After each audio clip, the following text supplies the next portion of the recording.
Hey everyone, welcome back to the Fitlistic Wellness Podcast where we talk about everything holistic, health, and wellness related. And today I have a very special guest, a friend of mine. He's actually down the street at Herc's Nutrition. His name's Artie, or Arthur if you want to be like super cool about it and like old school, but I'd go with Artie. What's up? So he owns Herc's Nutrition. He had a really interesting wellness journey, I would say. Him and I, every time we chat in his store, we just like, I'm there for 2 hours conversating. So I thought he'd be a great guest. So True story. he is. Awesome conversations. Thank you so much, Jenna, for having me on your podcast. So you kind of know my story a little bit here and there. We always talked about it, but let me reiterate it so everybody kind of knows where I come from. So originally from Europe, born in Poland, came to Canada at the age of 7, and it was a wonderful journey. But in my childhood, coming to Canada, not speaking any English, it was hard for me to adapt. So naturally, kids are pretty mean sometimes, and you get made fun of and stuff. So it's kind of like, growing up, not in a cool group, it's kind of on my own, and then growing up during my childhood, as the years went by, 8, 9, and 10, and then I developed an eating disorder problem where I just would eat a lot of food, and that's where my problems started to begin.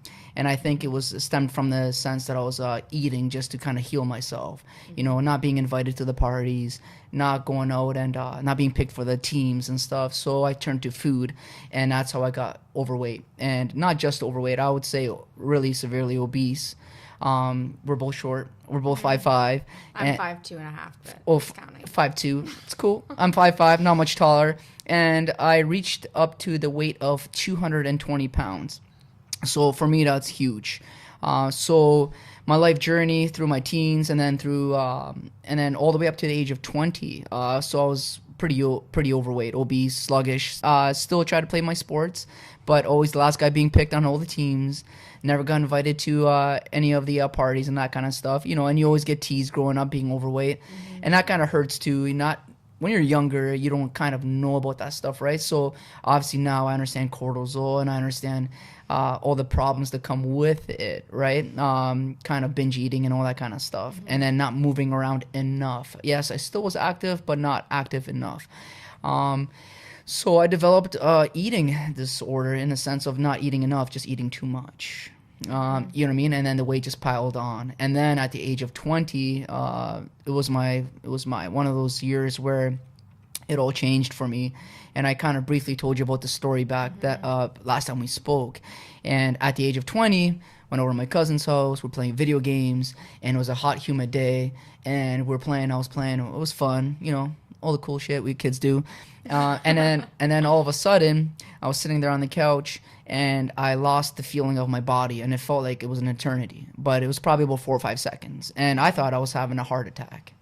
Right? At 20. At 20. That's crazy. Right. So then my cousin's like, you're fine, whatever. And being a younger kid, my 20s, I'm like, yeah, I'm fine. It must have just been something crazy. I don't know, whatever. So we went on with our day. We kept playing. But then it happened again in the middle of the night.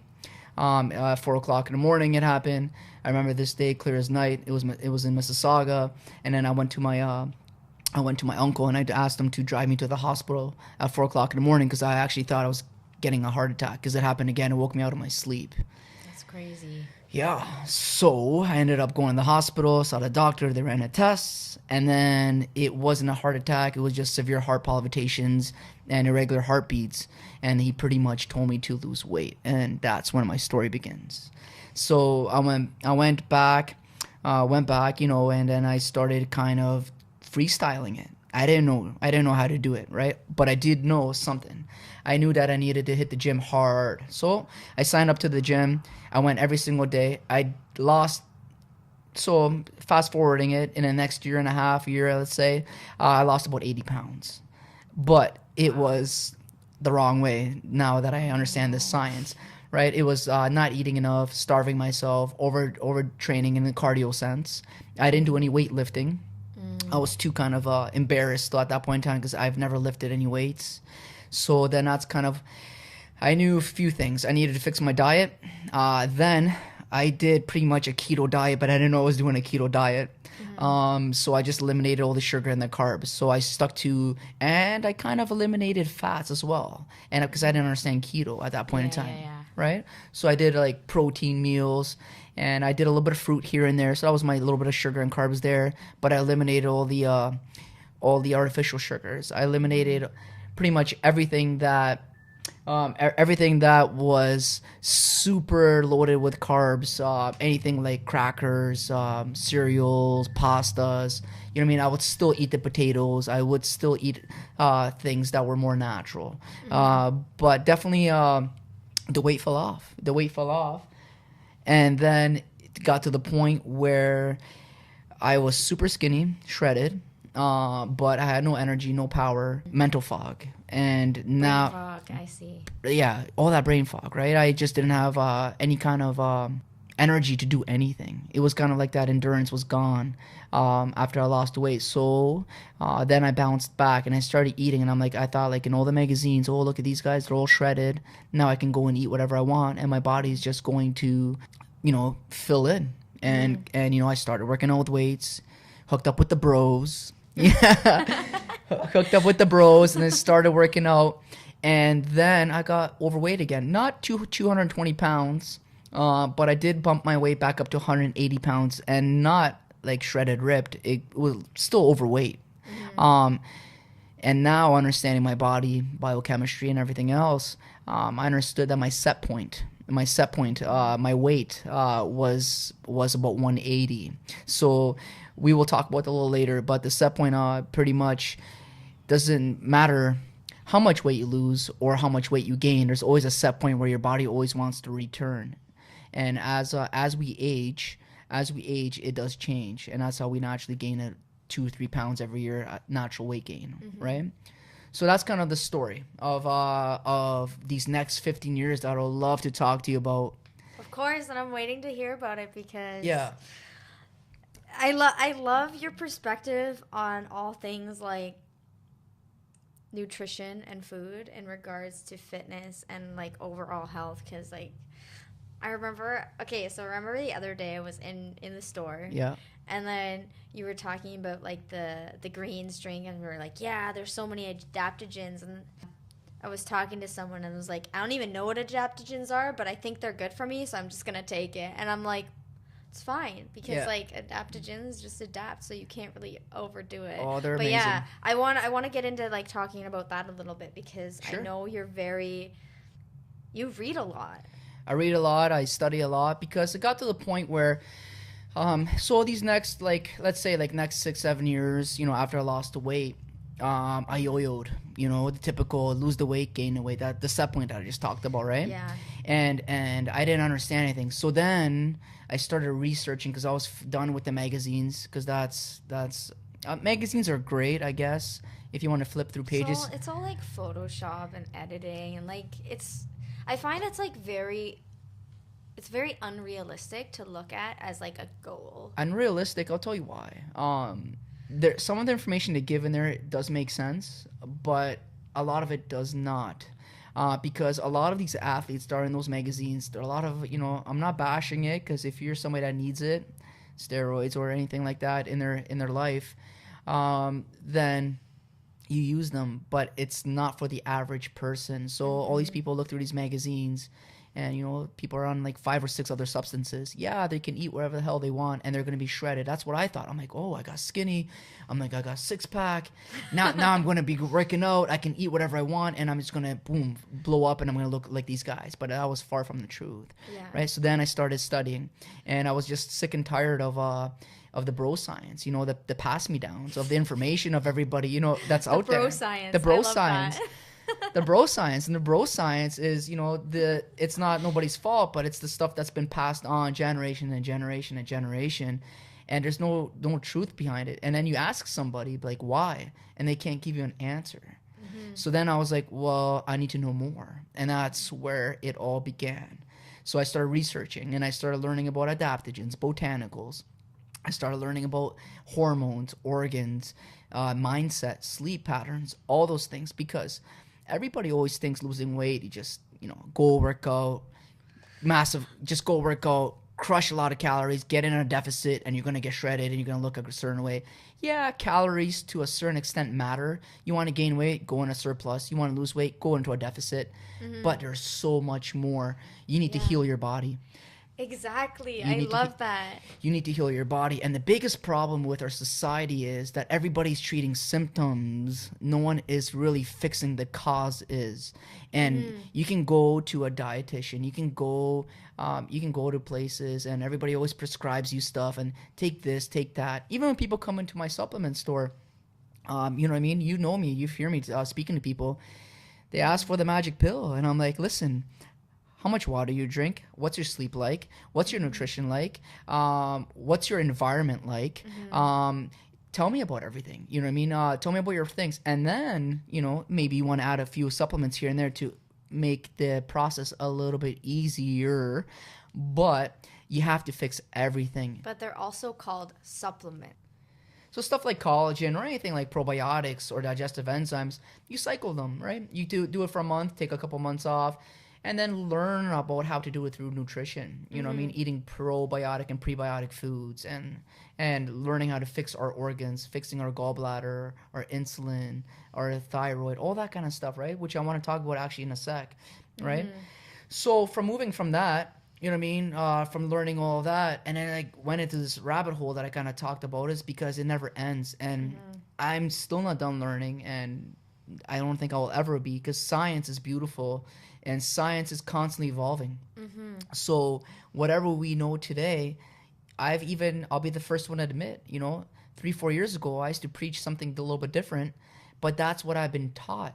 That's what mainstream taught me. That's what the books, that's what the courses taught me, until I kind of had to take it upon myself to reteach myself. And maybe 4 or 5 years ago, 3 years ago, I was telling somebody something different, and that's okay, because we have to learn how to adapt. See, life is beautiful.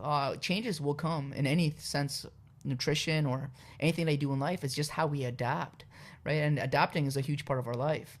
So new foods and new styles or learning a little bit more science is always going to be on the forefront, and we just have to learn how to kind of interpret them and want to learn them. Like, even when you think about like the past, say like the 80s and 90s, remember when like people thought like Splenda was like the best thing, or 100%. Like, but now people are like, okay, there's aspartame in it. Now we have stevia. It comes from a plant. It's 0 calories. It's natural. You know what I mean? Like, when you move from one thing to another, and science is always changing. See, a problem with our society and a lot of these topics that we talk about is because there's something bigger behind it. You know what I mean? Here we go. There is always something bigger behind it, and it's the corporations. It's the I'm not going to mention any names, but there is corporations that pay universities and doctors not to lie on studies, but to make the study in their favor, right? So, you know what I mean? And you can't win with them anyways, because they're just so big, and they're paying, you know, and if you're a doctor and you're getting told, hey, we're going to pay you $1.2 million to make sugar look good, you're going to make sugar look good. Yeah, right? Like, and that's another thing I wanted to touch on a little bit when you're talking about the studies. Yeah. I remember when I was in my nutrition school, I took a statistics course, which is kind of, I feel like some people might be like, why would you take that in nutrition school? Well, there's a really good reason, and that reason being I need to be able to read studies and statistics. And one thing that I find super important in studies is looking at the biases, seeing who wrote it, seeing how they're connected to certain companies, because a lot of the time they're getting skewed in their favor. Exactly, and that's exactly what we just touched upon earlier, right? And you know, so overall, we all know, and I think these days there's a lot more information out there that we just have to be more conscious of what we eat and who we listen to, because this is the information age. Anything that you want to know about, you can get access to, and that's the beautiful part about the society that we live in today. It's a good thing and a bad thing, right? So from that, let's talk about what I've kind of been teaching now these days, and where I'm at, right? Last time we spoke, actually, before you came in the other time, I was working on a 3-day fast. You know, remember? Oh yeah, I was like, How do you even do that? But Yeah. it's so good for you to like fast for. Well, I wouldn't say go much longer than 3 days. Well, yes and no. You know, Well, that's I guess depending on the person. on the person, right? So now, if you're underweight and you're somebody on the brink of being anorexic and you have no body fat, I would not be recommending to do a fast. If you're somebody that has a hard time putting weight on, I would not be recommending a fast. So anybody underweight or anybody that has hard time putting on weight, I would be like eat every so hours, eat 6 meals a day, and put the weight on, or at From least the right things. from the right food. Obviously, healthy nutrition. I'm not talking about calories. See, everybody always thinks like, and I used to preach this too, if it fits your macros, but that's so fake. Or I remember you. yeah, This is interesting because I didn't know it changed there. yeah. So for if it you. fits your macros, right? And I tried that, and I'm like, well, why the hell? I'm like, well, Then why why the hell not? I remember. yeah. I remember. I'm like, why isn't this not working? And it's because if that was the theory, then that would mean a bag of chips at, let's say, 120 calories is the exact same as 120 calories of broccoli. And any idiot out there in this world would know that that's not the same. This guy's a savage. Yeah, because just common sense. You can't literally expect a calorie to be a calorie that's the same as something else if it's not, right? So this whole theory of calories in, calories out is also fake. It is. And I used to preach it, and I'll say I was wrong, and I don't mind admitting that I was wrong. I've learned a lot more, and I've elevated. Yeah, he's gotten lifted here, folks. I got lifted. Lift the city, by the way. Yes. So that worked so yeah. well. So you know what I mean. So a lot of the stuff that I've been learning more now. So growing up, you know, I learned what to do the right way, not the right way. I did the carb cycling. I did the intermittent fasting. I did the starving myself and massive amounts of cardio. I did the no sugar, the kind of keto style diet, which I didn't know I was doing keto, but it wasn't the right type of keto because I didn't understand the micronutrients and then macronutrients and all that kind of stuff. So fast forward, boom, 10 years, 30 to 35. I'm 35 now. That's 5 years. Yeah, but I mean, like, I meant to say, like, so in these last 15 years where I've started this journey, these last 5 years have been my best 5 years because it all kind of now wrapped together. Because along this whole journey, if anybody that knows me from my childhood, like growing up, even like in my 20s and stuff, I used to always come out and be like, I got the new thing. This is the right diet. I found out the answers. This is the truth. This is the best shit. And I would preach it to all my friends, and everybody would try it or not try it. And then it'd be like, it would work or not work. And then next year I'd be like, this is it. Now I know what I'm doing. and the beautiful part about that is I'm humble enough to say that I was incorrect on a lot of things, but this is where I evolved as a human. You learn. Yeah, you perfectly said, right? Live and you learn. And you have to learn. So mistakes in life aren't mistakes unless you don't learn from them, right? So a lot of people go through life and they try things and they fail at things, and then they get all upset because they try to be so perfect. But it's not that. You're supposed to fail. You're supposed to experience things. It doesn't matter if it's nutrition. It's anything in life. You know, try it once. It doesn't work. Don't go back. You're stupid if you go back. You know, it's that whole saying, fool me once, shame on you. J. Cole. Right? You know that song? Yeah. Fool me twice, shame on me, right? Fool me 3 times, fuck the peace sign. Okay, anyways. And that's listen to Jenna, because I didn't know the lyrics, but I know the song. You're but welcome. Thank you. But that's exactly it, right? And you have to live and you learn, right? So out of all these last 10 years, I pretty much learned what worked and what did not work. I tried it all on myself. So I've been my own guinea pig, which I really love. In life, there is few people, right? Different types of people where book smart people, and they can preach the stuff and the science and whatever. There's people that lived it and they've learned from it, and then there's people that listen to other people and they do everything else they tell them to do, right? What if you can be all three, where you try the things, you listen to others, and you also learn and be book smart? And that's where, you know, I'm not saying I'm the best, but I still like to learn a lot more. But that's where I kind of brought all this together. I listen to what other people say. I try it on myself. What I learn, I try on myself, and I educate myself. Biggest thing I could tell a lot of people these days: read books. Read books, and even these days, it's even a lot easier. Listen to audio, things like this, And podcasts. Yeah, podcasts, videos, audio things, anything that you can listen to, read books, because you're learning from people that have been writing, even if it might not be true, because you have to kind of start to dig your own science and start to learn about it. You have to like decipher what's out there. You have to decode the code. You know what I mean? Yes. And that's the beautiful part about today. It's the information age. Back then, it was a specialist. You did have to go to university. You did have to be a doctor or somebody that went to school for a certain course. These days, if you have the passion, if you have the mental capacity, the energy, the willingness to learn and to adapt, then you can be a true pro at your own art. You know what I mean? Because there's so many resources now. Like, because you don't have to go and sit down in a classroom all the time. And everybody is sharing information. So today, if you want to be a professional as a doctor, yeah, go to university, go to college. But if you got any ounce of energy in you and you're very savvy and you're very informative and you know how to decipher information and you want to dig more, you can do all this stuff yourself, right? And that's where I've been on this journey. And today I could really say, when I was younger, I was always so eager. You know, how old are you now, Jenna? I'm 23. 23. No, the reason I ask is I'm 35. And I remember going through these stages, and I was like, man, I want to know everything, and I want to learn all this stuff. But now I've learned, I'm like, holy shit, it takes time. 100%. It takes time. This is a beautiful journey, and it's not how fast you get there. It's the quality, and it's the quality over quantity. Is that what the word I'm looking for? Quality over quantity, 100%, right? But best if you have both, and the only way to get both is through time, right? Exactly. Everybody wants everything so fast, but now I could say easily that I have a decade and a half of information that I can share with people. That's crazy. And my life experiences. But when you're 23, it's like, look at you just graduated. I know, and you just started your practice. I'm so like, yo, mad respect to that though. Hey, little bump there.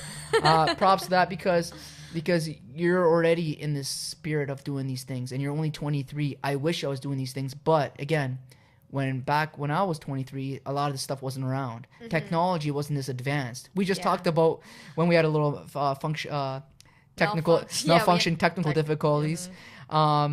You know what I mean? I was just talking about how back in the day when I bought my first computer, 1 gig was like huge, and now you're talking about terabytes. You know what I mean? So anyway, so that's that. We're in the information age, but these last 5 years have been my most successful, and this is where I want to blow everybody's minds. Moving forward in this conversation. Here we go. So. Body types. Body types are really important. If you're good with carbs, if you're good with fats, if you're good with whatever your body kind of wants to adapt to, you kind of want to play on those strengths, right? So if keto works for me and keto doesn't work for you, then why the hell would you do keto? But if intermittent fasting works for both of us, then we both do intermittent fasting, and then you can do carb cycling. I can do keto, whatever. Understanding how to plug. And then the biggest thing is you have to understand these things inside and out, because then you can't manipulate it. Because what happens is everybody gets a little plan and then they follow it and they see changes for 3 months and then they can't follow through because it doesn't become a lifestyle because they don't know all the information. I do keto right now because I used to be an overweight kid my whole life, and the carbs, I've developed insulin resistance growing up, and now I understand insulin resistance and how insulin works. It's a beautiful hormone. It's funny, actually. Yeah. Well, not funny, but that's a weird word for me to use. But my friend Judy, she was on here a couple episodes back, and she was talking about the same sort of thing. Yeah. That's kind of how she got into the fitness game too, because she had PCOS and she had a lot of insulin resistance. That's right. And it led her to become overweight and like obese as well, because that's right. Insulin hormone, it's very important, and super important. I like that you brought that up. Super important. And this is where the fun begins. So understanding how to control your hormones and your organs is so much more powerful than your diet and your lifestyle. But you have to understand, you have to be able to manipulate and control everything, and your lifestyle, and your everyday kind of life, to be able to achieve a certain type of body, or becoming the best version of yourself. Okay, so a lot of people that are overweight, A lot of people that are overweight and that have a stomach hanging over their waist, you know what I mean? That's usually a first sign of insulin resistance, probably a fatty liver. And let's talk about it, right? So basically, let's talk about intermittent fasting, also known as IF. Right? It's very common right now these days. I find out a lot of people are doing it, and it's a big topic. Why is intermittent fasting so huge? Intermittent fasting gets a bad rep by a lot of people in a society that do not understand it and don't understand the science and the biochemistry behind the body. So intermittent fasting, if you look back, our ancestors, they were fasting. They would do a 3-day fast, 2-day fast, because food, we're all hunters. Yeah, right? we were hunting. We were physically active to get our food. That's right. And we would go a certain amount of time until we ate. 100%. So what would happen is that's how our bodies over time developed the fat mechanism, storing fat.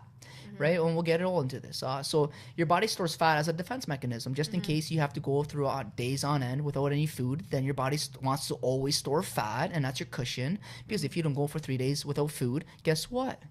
Your insulin drops. And as soon as your insulin drops, your body burns all the sugar, which back then, if they ate carbs, fruits, and whatever, your liver stores sugar. Okay?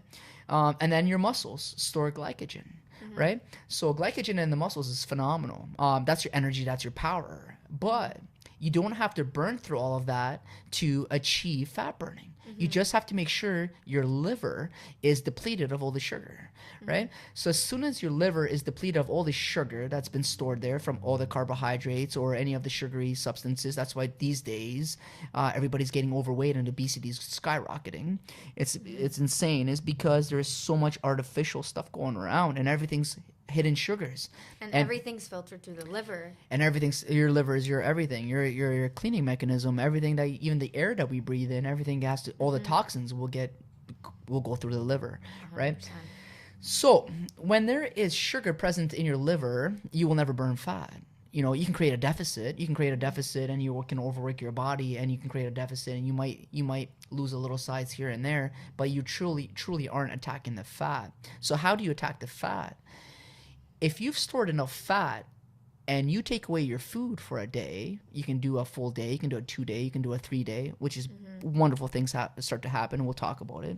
But you are literally allowing your body to clean your liver, deplete the sugar, and then your brain says, so you don't have to do a keto diet to achieve ketosis. You just have to be in a state where your sugar is fully depleted from your liver, not your muscles, just your liver. And then your brain says, because your brain technically does require carbohydrates to function. It does. But it doesn't need exogenous carbohydrates. Exogenous just means anything from the outside. So you feeding your body exogenous carbohydrates. But a lot of the time, too, what I find personally and what I've read in the past is a lot of it has to do with fat and protein in the brain, too. Because, like, for example, there's a lot of people with mental health issues, a lot of the times adding a fish oil into their supplementation can help with that. Well, that's a whole other little section here. That's making sure you're getting all the required micronutrients for the day, right? So that's where the whole calorie thing, this versus this calorie is not the same, because chips and broccoli don't have the same micronutrients, right? So that's where that kind of comes from, right? But without the presence of sugar in your liver, your brain says, well, feed me. So it's going to say to your liver, produce me ketones, right? So ketones are going to grab the fat and they're going to metabolize it. And now you're burning fat, but you're also turning into carbohydrates to feed your brain. So that way, when you hear people talking, oh, I'm on keto diet and I feel great all day. Well, no shit. You're giving your brain fuel all day without even feeding actual food through your mouth. Because you got to realize, every time you eat food, not fats though, fats do a minimal amount of spike of insulin. Okay, and we'll get into that. Yeah. Just minimal amount. If it's a little bit, it does. But proteins and carbohydrates and artificial sugars spike your insulin like there is nobody's business, right? And insulin is good. Insulin is good, but insulin resistance is not good. So insulin is a normal function. It's a hormone that your body releases, and it grabs onto the energy source, holds it inside a cell, and it turns it into energy, ATP. That's how your body functions. Yes, right? I love this. So adenosine triphosphate. Thank You're you. welcome. Thank you. See, that's why I love talking every time you come into the store, because we can talk like this, right? So ATP is created and it's energy, but it's the overwhelming amount of carbohydrates everybody's eating 5 times a day, 6 times a day. And here's where I was wrong a couple years ago, talking about keep eating, speed up your metabolic rate, which is so fake. And I'll admit I was wrong, right? So everybody's constantly eating all day long, snacking in it. So they're constantly producing insulin, and your body just says, whoa, slow the fuck down. Like, you're wearing me out. Like, I need to rest. So that's what insulin resistance is. So now your body grabs onto this energy source, which is the sugar or the carbs and even fat, and it just holds onto it, doesn't burn it for energy anymore, and then it stores it into its fat cells because it says, I better put this shit away just in case I don't get fed, right? And that's how we gain weight. And that's yeah. So that's how we get overweight. And that's where my eyes started opening up. I'm like, holy shit. I'm like, so it's, yes, you got to work out. Yeah, you got to work out. You want to circulate blood flow through your body and circulate, and you want to build muscle because you got to tear muscle to rebuild muscle, right? Catabolic effect, acidosis, and everything else. But people need to start to realize is you will not control your health until you control your hormones and your organs, right? And there's a lot more to this. We definitely have to do more podcasts in the future because we can 100%. Talk about certain topics. This is like an overall today, but we can literally talk about one topic for an hour, no problemo. You know, because I could sit here and talk for 3 hours. You know, I don't want to stay here and sleep overnight because like I could stay here and talk all night. I know. Right? But anyway, so check this out. So now you're feeding your body and all this stuff constantly. So you're constantly overworking your pancreas. Your pancreas is where your insulin is released. So your pancreas all of a sudden says, I'm tired. And then it keeps shooting out this insulin because you keep telling it to, because you keep eating all these carbs and sugar. And then that stops working, and now you got fat. And that's how you get fat, right? So and that's where diabetes kind of type 2 diabetes comes from as well. Type 2 diabetes, that's just type 2 diabetes comes from too much sugar in your body, right? So that's just your body can't even burn the sugar anymore. It can't even burn. So how do you fix all this? Intermittent fasting, right? Intermittent fasting, because without the presence of food, as soon as you wake up, do you know the dawn phenomenon? The what, huh? The dawn phenomenon. Perhaps yeah, it's pretty sick. I don't know. So naturally, your body, when it wakes up, it produces cortisol and testosterone just to wake you up, right? Your body temperature goes up, but it also dumps a bunch of carbohydrates into your bloodstream to wake you up. It's your energy. So your body naturally it's called the dawn phenomenon. Oh, okay. I didn't know that's what it was called. You're welcome. So the dawn phenomenon is a beautiful thing and naturally occurs in every human being, and it's just how your body physically works, right? Yeah. So it dubs a little carbs into your bloodstream. It wakes you up. That's your energy, right? All of a sudden you have a little bit of ATP, and that's what wakes up your body in the morning, and you go, right? And then your body will clear that very quickly. That's just a little dump, right? Yeah, and then people get coffee. Then they get coffee, which is coffee. A little bit of coffee is fine, like or caffeine. Everything in moderation. In moderation, right? Yeah. And that's a whole other topic because you don't want to stress out your adrenal glands, right? Here we go. Look at this guy. He's bringing everything. Everything. It's like my whole arsenal, like bang, bang, bang, bang. But here's the big thing. If you fast in the morning, breakfast, break a fast. If you break your fast, don't break it first thing in the morning. Allow your body still stay in a fasted state, because guess what? It's still running off its own fuel. As soon as you have something exogenous, again, any kind of thing, any kind of meal that you eat. I'm just using fancy words. Yeah, big words. Big words. I feel special. But exogenous, right? So anything that you're feeding your body, right? You are telling your body, boom, release the insulin, stop your fat burning. You got to realize this biggest thing that I want you to realize from this conversation. With the presence of insulin, you will never burn fat. So unless somebody can prove me wrong with some real science, not bro science, real science, that's my belief for the rest of my life. Yeah. So if there is insulin present in your blood, in your body, you will never burn fat. And that's why intermittent fasting works beautifully. Is that a word? Is beautifully a word? Yes, yeah, I think so. Maybe. But I'm Polish. That's why. I make up some words sometimes. It's fine. Yeah. I think that's a word. Okay. But yeah, that's something else I want to touch on, because intermittent fasting, a lot of people get scared by the word fast, but they kind of don't really properly know how to do it or do it to their lifestyle. So personally, when I intermittent fast, so I'll stop eating dinner, say around 7 p.m. Yeah, And then the next day, I won't eat until like noon. that's right. So like you're literally sleeping for most of the time you're fasting. You know what I mean? Yeah. But like people, I feel like people might get scared by the They get fact scared. to think that like, oh, I'm gonna wake up and I'm not gonna eat until dinner. No. So I'll tell you. A lot of people are afraid because they think, oh, I'm gonna lose muscle and all this stuff. Far from the truth. Again, bro, science. This is the stuff. Muscle is protein, muscle is protein. not yeah. fat. Yes, but I mean, did I say that? No. Oh, okay, But okay. like I'm saying, like just in a general standpoint, like you're not gonna necessarily lose muscle tone You're from not gonna lose- fasting because No. your body's not using the proteins That's or right. whatever in your muscles That's right. as energy. So without any food being present, that's why we fast. So without insulin and sugar being present in your liver, your body will produce ketones. So that's why we wake up in the morning and we don't eat anything right off the bat, because you are still producing. You're going to produce ketones, and those ketones are going to burn fat.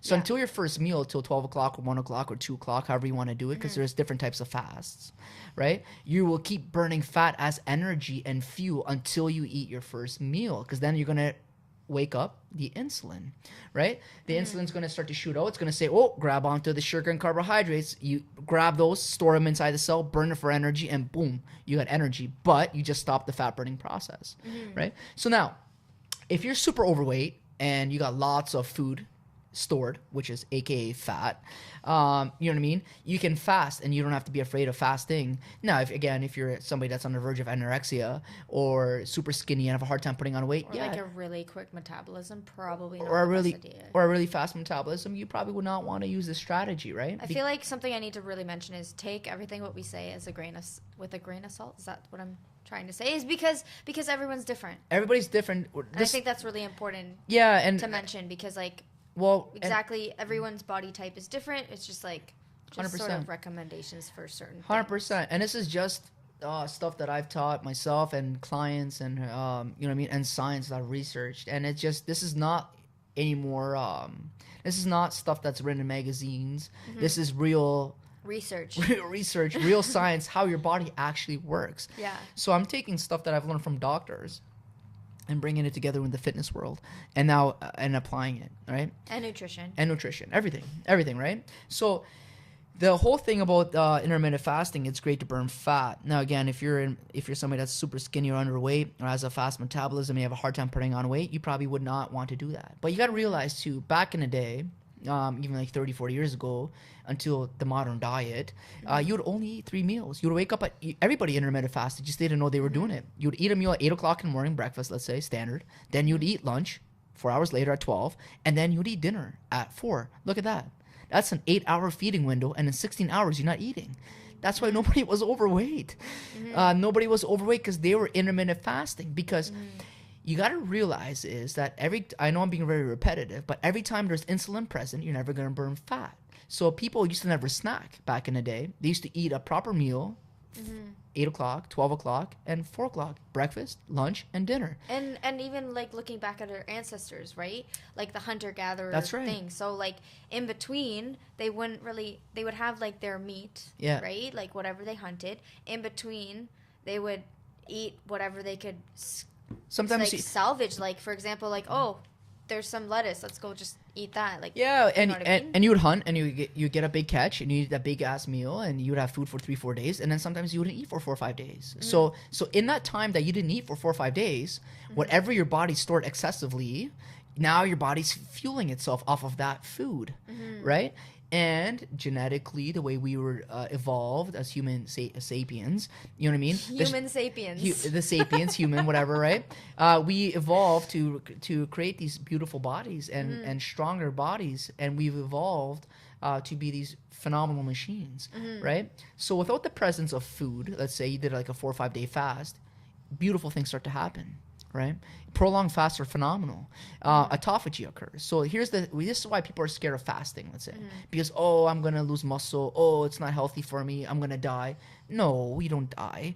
You eat the right amount of, you don't eat anything in a fast, but you still want to consume electrolytes. So pink Himalayan sea salt. You might want to get yourself your minerals, right? So you have good electricity being conducted in your body. That way you can function. You want to get your magnesium in so you don't get muscle cramps, and you can relax your muscles. You get good night's sleeps. And you gotta do your minerals and vitamins, and then you can fuel your body off your fats. But beautiful things start to happen in your body scientifically. You see, your body autophagy. Do you know what autophagy is? Yeah. Yeah. So autophagy is occurs without the presence of food for a prolonged period of time. Usually happens about, I believe it starts to occur after a good solid 24 hours of fasting. So I do a 2-3 day fast every month, right? Because when you achieve autophagy, you're literally allowing your healthy cells, your strong cells, protein cells, to thrive because they're eating and demolishing the shitty cells. They destroy the shitty cells. So I'm not saying you can defeat aging, but you can definitely slow down aging because you can kind of, start to level off shitty looking cells, dead cartilage, dead proteins, and everybody's, but I'm gonna lose proteins, I'm gonna lose muscle and all that kind of stuff. You lose proteins doesn't mean it's proteins your muscle. You're gonna lose cartilage, bad cartilage, connective tissue. It's like survival of the fittest of your cells. Yes. Your body, your good cells start to eat off the shitty cells. So dead skin, so hanging skin, loose skin, that's protein. Your body will consume that first because autophagy starts to take over. That's how we genetically have adapted. Right? So that's why everybody growing up back in the day and hunters, everybody was lean machines. It was very rare for somebody to be fat or overweight. Yeah, and they're always like moving, hunting. You weren't always eating. So you didn't have cars? Are you kidding? No. So without the presence of food constantly in your body, you're regulating your insulin levels. You are regulating your sugar levels in your body. So nobody was a type 2 diabetes never even pretty much existed. It was to be type 1 diabetics if you're born with it, right? So and also like stress and inflammation goes down, plummets. Everything goes down because you allow your body to relax. And you got to realize this: when you're constantly eating, your digestive tract, your body shoots a lot of your blood into your digestion tract, 60% of it. So the myth is always that when you eat food, your metabolism speeds up, but that could be far from the truth. Your body actually gets slower in a sense that it gets a little bit more tired because it's shooting 60% of it's taking 60% of your body's energy. Your organs lose a lot of blood because now your body has to digest that food. You see, so if you're constantly eating all day, you're stressed the hell out because and people get anxiety and they get tired of eating is because your pancreas never gets to relax. Your organs are always working.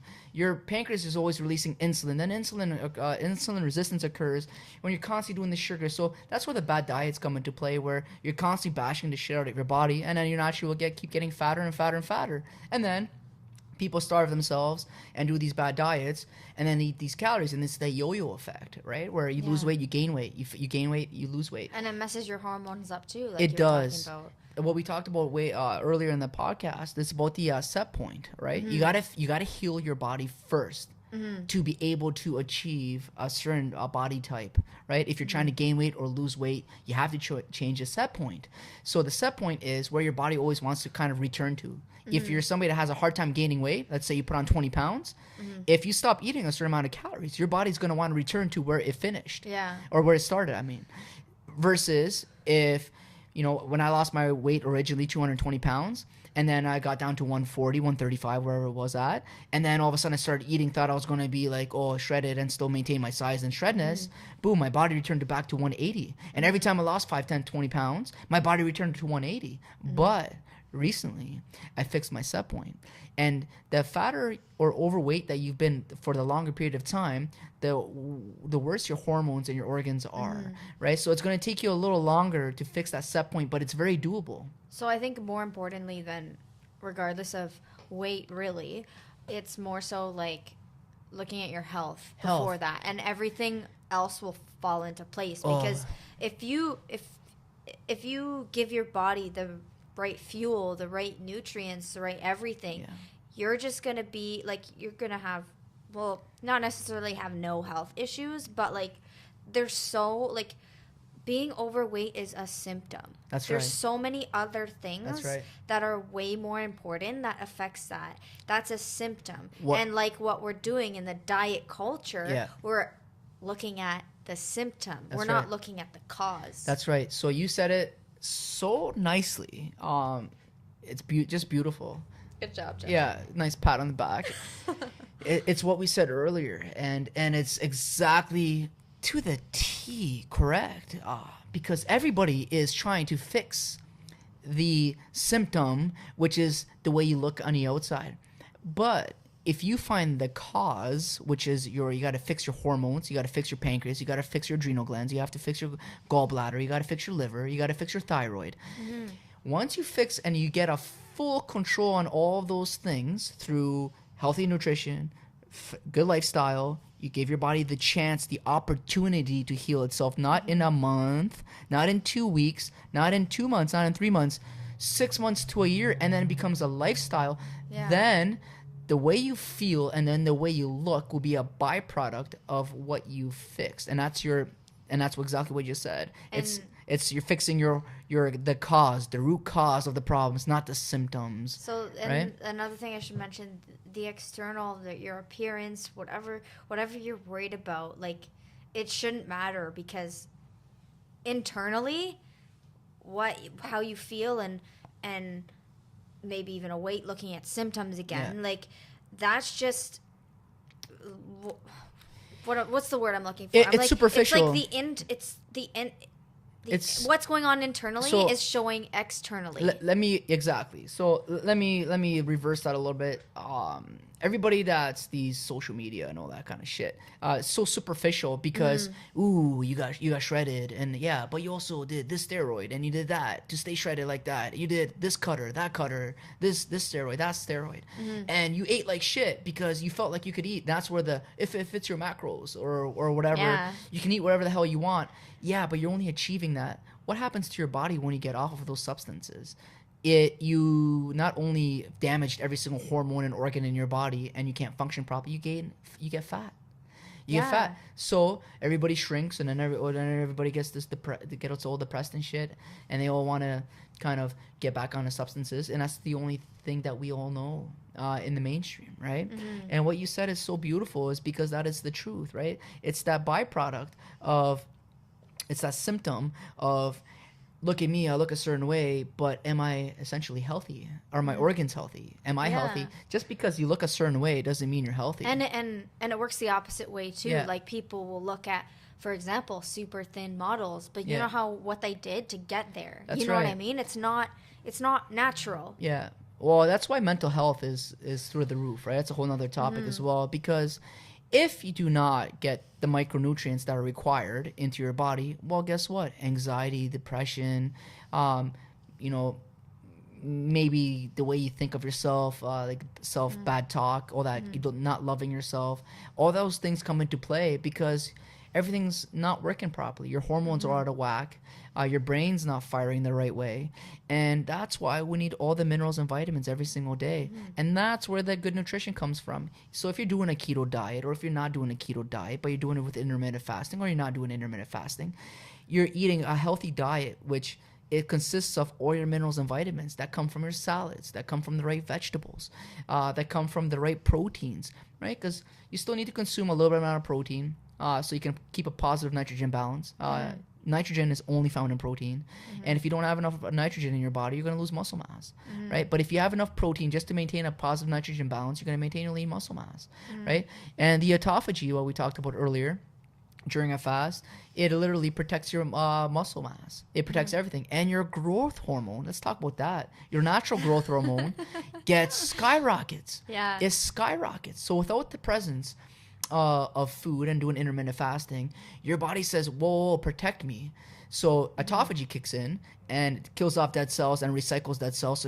So you pretty much allow your body to rebuild beautiful new cells. And also growth hormone goes through the roof. So I believe the statistic is once you get past a 24-hour fast, you achieve 300% increase in natural human growth hormone, not the shit you inject. And as you prolong the fast, what you said earlier, going back to the conversation, you said, I don't know about the 5-day. It actually... If you have enough fat on your body to feed you, and then you just maintain the balanced minerals and vitamins in your body, if you can get those, obviously, through a lot of different ways, without breaking the fast, then you will keep feeding your body through the fat. But natural growth hormone skyrockets. So a 5, 6, 7 day fast, you can even reset your immune system. right? It's so true. You can, after 7 days, I don't quote me, I might be wrong, but I think after 7 days, if you do a full 7-day fast, you reset your whole immune system, right? So, and this is not us just making this up. A lot of the stuff that I talk about is I study doctors. Right, and I listen to their information because I kind of got sick of that mainstream kind of information. So a lot of stuff that we're talking about right now, no one's really talking about. More and more people are talking about it these days, but which is great. It's a good start. Which is phenomenal, right? And then Jenna, I know I'm talking a lot right now, and I love this podcast. Thank you for having me here. You know what I mean? We're getting there. We're getting there. It's a long chat, but there's so much to talk about. So can I overcap everything? Of course, please. Check this out. Let's do it. Check this out. So here's what I've learned, and we didn't even get to talk about everything. So you need all the right micronutrients every single day, single day. And that's through proper nutrition, learning the right nutrition. So, eating wild fish versus farmed, right? So you can have higher omega-3s versus omega-6s to bring your inflammation down, because if you have higher omega-6s, you're going to have high inflammation, yada, yada, yada. Mind you, all the crap that they're feeding these fish in the farms. That's right. And because, again, if you're being fed the shitty diets, you're literally consuming their flesh, right? And then if you're not somebody that doesn't eat animals, you're vegan, and you're eating plants, and they're not organic, which is a shame. Everything should be organic. I can't even believe it exists even. But a lot of our food is malnutritioned. You know what I mean? So if you're eating food, make sure it's organic, healthy food. Try to source the best things, because that's where your body's rebuilding itself from. You got to realize this: your body has trillions of cells, and every day you shed and you lose things. Your skin cells, I believe, they regenerate every 3 months. Your protein cells can turn up to 6 months, right? And then you are what you eat. Comes from this. Yeah. Your body rebuilds itself, and guess what? It's rebuilding itself from the food that you eat. So you need the right micronutrients. You're gonna feel fucking amazing. Pardon my language. Fine. Then you need to pick a lifestyle, which could be intermittent fasting, which I highly recommend. It's just the way we were designed, and how we always lived our lives until recently. So it's not like this is something really huge. You know what I mean? It was ingrained in our lifestyles and in our culture just up to the recent 50-40 years, which I don't know what the hell happened, right? So you got to pick a proper lifestyle, learning about OMAD diet, 1 meal a day, maybe a 3-day fast, 5-day fast, and depending on how overweight you are, or if you're underweight, then you don't do intermittent fasting. You might only want to do intermittent fasting couple times a week or once a week, or how inflamed you are, how stressed out your body is. Exactly. Like, there's so many different reasons why people would do this. 1000%. You had don't fight the symptom. It's all about internal. That's right. You went and had an amazing holiday. You gained a lot of water weight. Okay, so do a 1-day fast. Do intermittent fasting for a couple of days. Boom, all your inflammation goes down. Your body releases all the water. You feel great. Boom, you're back to eating regular, right? However you want, but make sure you respect your body. Then. We didn't touch upon about this, but sleeping. Sleeping is huge. Huge. Well, we kind of did. We said rest, and that's why we're intermittent fasting. Sleep is a whole nother podcast. Yeah, like a whole other podcast. And sleep is everything. So all these things that I talked about will work if you have sleep kind of dictating it as well, because you need everything. You need the micronutrients so your body functions and your hormones work proper. You need a proper lifestyle so that way you allow your organs to rest and heal themselves, and you don't overwork them, so you can cure a lot of your own I call them disabilities, basically malfunctions in your hormones and your organs. Then you got to sleep. Let's talk about sleep. I know we're running out of time here, but let's talk about sleep quickly. Sleep is your everything. It's so goddamn important that it will blow your mind. And also, your body detoxes a lot. Everything. There's certain time frames. I remember learning it in school. There's certain time frames. During certain time frames, different organs. That's right. Detox, which is super important. Continue. Sorry. So you touched upon that, and again, we're gonna have to talk about a whole day about just sleeping, right? But the process that happens in your sleep, all your growth hormone gets released. That's when your body gets to regrow all the dead cells, all the cells that you've damaged throughout the day. You know what I mean? And everything that you've pretty much, all the cortisol that you've created, and you broke down muscle tissue or whatever, and your body's rebuilding itself. I think most of your fat burning happens in your deep sleep, right? Called delta sleep. And that's when a lot of your fat burning happens. Your natural growth hormone gets released as well. Your body detoxifies itself. It cleans itself. and it resets itself, and all these things kind of, that's why it's so beautiful, because it's not, earlier what we talked about, it's not just one thing. It's how you eat, how you behave yourself, how you regenerate your sleep, and who you hang out with, right? Because the stress in your life and everything else, right? So if you're not sleeping either, your body is going to produce a lot of cortisol. So you could be doing A, B, C, D, E, F, G right, but if you're not doing sleeping right, well, guess what? A lot of the stuff is going to go throughout the roof, right? Out the window, I meant to say. It won't matter because it kind of brings all these worlds together. And that's why, we're doing this podcast, and it's an awesome podcast in the sense that we got to talk about the general parts of it. But there's so much more. I could talk about this for at least 30, 40 hours, no problemo, right? About every single topic. Exactly. Not 40 hours each topic, but everything put together, because there's so much to learn about our human bodies, right? And man, honestly, it was a great conversation. I know. No, I still want to continue it, but I know. feel like people are gonna be like, okay, that's it. I know. And then I want to talk about keto. I want to talk about sleep. I want to talk more about intermittent fasting, just about intermittent fasting. We're gonna have to have a day for each topic. Hell yeah. This is gonna be a great 2019, my friends. Yeah, proper nutrition, everything. So I really appreciate you coming and being on the podcast. This was phenomenal. It was huge. And this is a part of the podcast where I give you the floor again. Yeah. And this is where you can plug in how people can reach out to you. So obviously they can catch you at Herc's, because that's where I catch you. And how can people connect with you? Yeah, honestly, right now, if anybody's in the Fort York area, downtown Toronto area, in the 6, we call, swing by the store if you ever want free information. People know me in the community. I give off free information just like this, depending on whatever problem anybody has. Again, I don't know all the answers. I like to know all the answers. I love to learn, and I love to help. So you can stop by the store, come have a chat with me. Also, I just registered my URL, my first name and my last name. I'm going to pronounce it's Artur Kyrcz. That's going to be a hard one for a lot of people to pronounce. It's ARTURKYRCZ.com. I'm going to be talking about all these topics, and it's going to be beautiful, because then we can actually talk about them on a podcast, right? So a lot of the stuff. Or on Instagram, if you want to get in touch with me, it's Herc's Cityplace. That's on Instagram. So that's HERCS Cityplace. Cityplace, one word. That's on Instagram. And obviously, I don't know if my name's going to change, but on Instagram, it's right now it's my first name, Artur, ARTUR, Delta 6. Now you know why I use Delta, because it's your everything. It's your deep sleep, brainwaves and shit. But contact me. You can figure it out through Jenna and stuff. Yeah, but I'll put all the links in the bio of this podcast, wherever you're watching it, Spotify, huge. Apple Podcasts, Google Podcasts, YouTube, wherever. Boom. It's all going to be there. If you like this podcast, give it a nice rating. Give it a thumbs up. I know I'm going to, because I've already enjoyed this. Can't wait to listen to it back. Honestly, this was just the beginning, and I think we can talk about a lot, because before you created this podcast, before we go on another tangent here, we talked about this. Yeah, we did. And we said, man, we need to sit down and talk. Yeah. And this is it. So I'm a newbie, by the way. This is my first podcast. That's fine. You're a natural. You did well. It's just a conversation. It's not like easy. an interview or anything. Yeah. It's a conversation, and that's what I like about it. It's more personable. People can understand it better. Yeah. It's more relatable, etc. Anyways. And I wanted to say that this was my first experience, and you broke my virginity. Thank you. Oh, well, we went there. Okay. And that's how we're going to end off the Peace. podcast. Thank you guys so much for listening again. Catch new episodes every Friday.